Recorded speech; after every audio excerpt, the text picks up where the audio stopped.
வந்திருக்க பத்திரிகை ஊடக நண்பர்கள் எல்லாருக்கும் என்னுடைய வணக்கம். நிஜமாவே படம் நல்லா இருக்குங்க. All the best Kendran sir. அண்ட் முக்கியமான ஒரு விஷயம் சொன்னேன். எங்கள் தயாரிப்பாளர் வந்து எல்லாரும் சொன்னாங்க, அவரோட ஹாஸ்பிட்டாலிட்டி அதெல்லாம் சொன்னாங்க. ஆனால் அவருடைய அந்த இறை நம்பிக்கை இருக்குது. அது வந்து எனக்கு ரொம்ப பிடிச்சிருந்தது. ஏன்னா இந்த படத்தை கேட்டும்போது ஸ்க்ரீன் ப்ளே கேட்டேன். ஸ்க்ரீன் ப்ளே கேட்டு அவர் சொன்னார் என்கிட்ட, அந்த ஸ்க்ரீன் ப்ளே வந்து கொஞ்சம் ஒரு ஒரு மாதிரி காம்ப்ளிகேட்டட் ஸ்க்ரீன் ப்ளே. அதை பண்ணுறது ரொம்ப கஷ்டம். நான் அவர்கிட்ட கேட்ட உடனே எப்படி சார் இந்த படத்தை ஒத்துக்கிட்டீங்க ப்ரொடியூஸ் பண்ணுறதுக்குன்னு கேட்டேன். அது ஒரே ஒரு வார்த்தை தான் சொன்னார். நம்ம ஒரு தேசத்தில் தான் ஏறும் தெய்வம் எருதும் தெய்வம், இந்த மாதிரி வடமஞ்ச விரட்டை வச்சுட்டு அதை சுற்றி இப்படி ஒரு வெப் ஒன்று க்ரியேட் பண்ணியிருந்தாங்க. ரொம்ப பிடிச்சிருந்தது சார், அதனால தான் அந்த படத்தை ப்ரொடியூஸ் பண்ணுறேன்னாரு. அவரோட ஹாஸ்பிட்டாலிட்டி நான் சொல்லணுங்கிற அவசியமே இல்லை. விருந்தோம்பலுக்கு வந்து ஒருத்தரை பற்றி சொல்லணுன்னா அது ராஜசேகர் சாராக தான் இருக்கும், அவங்க டீமாக இருக்கட்டும். அதில் நம்ம பாலமுருகன் அவர் ஒரு முக்கியமான ரோல் அதில் ரொம்ப பிரமாதமாக பண்ணார். விமல் சாரோட ஃபஸ்ட் டைம் ஸ்க்ரீன் ஷேர் பண்ணுறேன் நான். ஆக்சுவலாக இதுக்கு முன்னாடி ஓம் காளி ஜெய் காளின்னு ஒரு வெப் சீரிஸ் இருந்தது, அதிலே நான் பண்ணியிருக்க வேண்டியது. ஃபார் சம் ரீசன் என்னால் அது அப்போ பண்ண முடியாமல் போச்சு. அதுக்கான வாய்ப்பு எனக்கு கேந்திரன் ஏற்படுத்தி கொடுத்தாரு. சார் ரொம்ப அருமையாக ஆக்ஷன்லாம் பண்ணியிருந்தீங்க சார். அதில் என்னென்னா, அது அவர்கிட்ட ஒரு யதார்த்தம் எப்போவுமே இருந்துகிட்டே இருக்கும். அது வந்து இந்த படத்துக்கு வந்து பெரிய ப்ளஸ்ஸாக அவர் வந்து பண்ணியிருக்காரு. சொல்லக்கூடாலாம் சொல்லாமல் தெரியல, கோர்ட்டில் வந்து ஒரு ஃபைட் சீக்வன்ஸ் இருக்கும். அதை வந்து ரொம்ப எக்ஸ்ட்ரானரியாக பண்ணியிருந்தீங்க சார். அது ரொம்ப கஷ்டமான ஒரு விஷயம். அதில் வந்து ஹீரோயிசமும் தெரியணும், அதே நேரத்தில் அது தெரியாமல் கண்ட்ரோல் பண்ணி ஒன்று பண்ணணும்னு ஒன்று பண்ணியிருந்தாரு. ரொம்ப அருமையாக பண்ணியிருந்தாரு. அதுக்கு முக்கியமான காரணம் எங்கள் முருகன் வந்து எனக்கு ரொம்ப நாளாக தெரியும். முருகன் சாரை தபங்னு ஒரு ஹிந்தி படம், நான் சினிமாட்டோகிராஃபி பண்ணேன், அவர் வந்து அதுக்கு வந்து ஆக்ஷன் கொரியோகிராஃபி பண்ணார், அப்படி தெரியும். அதுக்கப்புறம் இந்த படத்தோட ஸ்க்ரீன் ப்ளே வந்து எப்படி இருக்குன்னா, களைச்சி போட்ட சீட்டு கட்டு மாதிரி இருக்கும். என்ன கார்டு வரப்போகுதுன்னே தெரியாது. அப்படி ஒரு சுச்சுவேஷனில் அந்த படத்தை எடுக்கிறதுக்கு வந்து பிரசன்னாப்பட்ட கஷ்டம் எனக்கு தெரியும். எனக்கு அன்றைக்கி லைட்லாம் வேறு ஹெல்ப் பண்ணல அவருக்கு, வெதர் அதில் இருந்த கஷ்டம். அதை எடிட் பண்ணுறது ரொம்ப கஷ்டமான விஷயம். அவர் ரொம்ப அருமையாக எடிட் பண்ணியிருந்தீங்க சார், ரொம்ப நல்லா இருந்தது. அண்ட் உங்கள் கொரியோகிராஃபியும் பிரமாதமாக இருந்தது மாஸ்டர். அதுக்கு எல்லாத்துக்கும் மேலே இந்த படத்தை வந்து நார்மலாக பார்த்துட்டு என்ன பண்ணலான்னு யோசிக்கும்போது அதுக்கு இமான் சார் கொடுத்த உயிர் இருக்குல்ல, அது வந்து எக்ஸ்ட்ரானரி.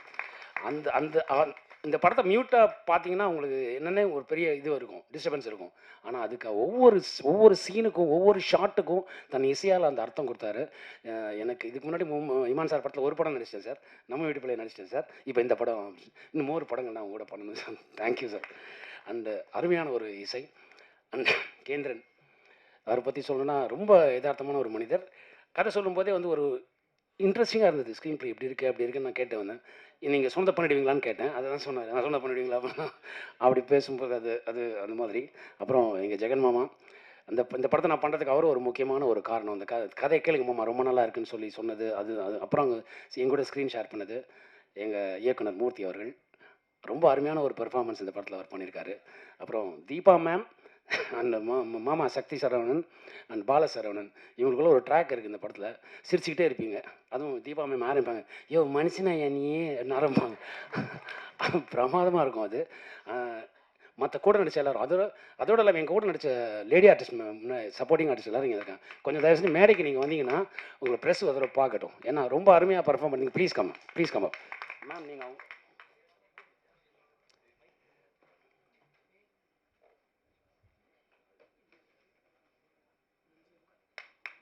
அவங்க பேரை சொல்லுங்க. காயத்ரி அவர்கள், மஞ்சீலா அவர்கள், கம் அப் ஜனனி அவர்கள்,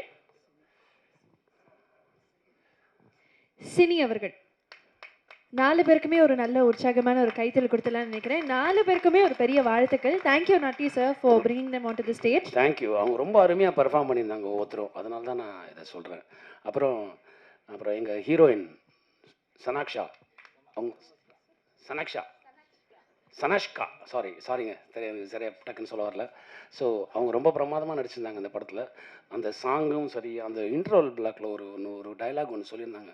அந்த பாடி லாங்குவேஜை மாற்றிட்டு தம்பி ஏத்துறா அப்படின்னாங்க. பிரமாதமாக இருந்ததுங்க, அது ரொம்ப நல்லா இருந்தது அது.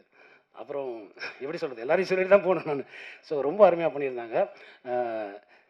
இதுக்கு மேலே என்ன சொல்கிறதுன்னு எனக்கு தெரியல. படத்தை தியேட்டரில் பாருங்கள். ரொம்ப நல்ல படம். அதாவது யூசுவலாக வந்து ஏதாவது சோஷியல் பிரச்சனைகள் சொல்லி சொல்லி படங்கள் வந்துட்டு இருந்தது. இப்போ இந்த படம் வந்து ஒரு ஒரு கிராமத்து கதை, கிராமம், அதை சுற்றி இருக்க மக்களுடைய மனநிலை அண்ட் ஆஸ் வெல் வந்து உங்களோட ரிலேஷன்ஷிப் இதை பற்றிலாம் இந்த இந்த படம் சொல்லியிருக்கு. அண்டு அதான் எங்கள் தயாரிப்பாளர் சொன்ன மாதிரி ஏறும் எங்களுக்கு கடவுள் தான், எருதும் எங்களுக்கு கடவுள் தான் அப்படிங்கிற மாதிரி ஒரு விஷயத்தில் சொல்லியிருக்காங்க. ரொம்ப நல்லா வந்திருக்கு இந்த படம். தயவு செஞ்சு ஃபேமிலியோட தியேட்டரில் போய் பாருங்கள். Thank you so much.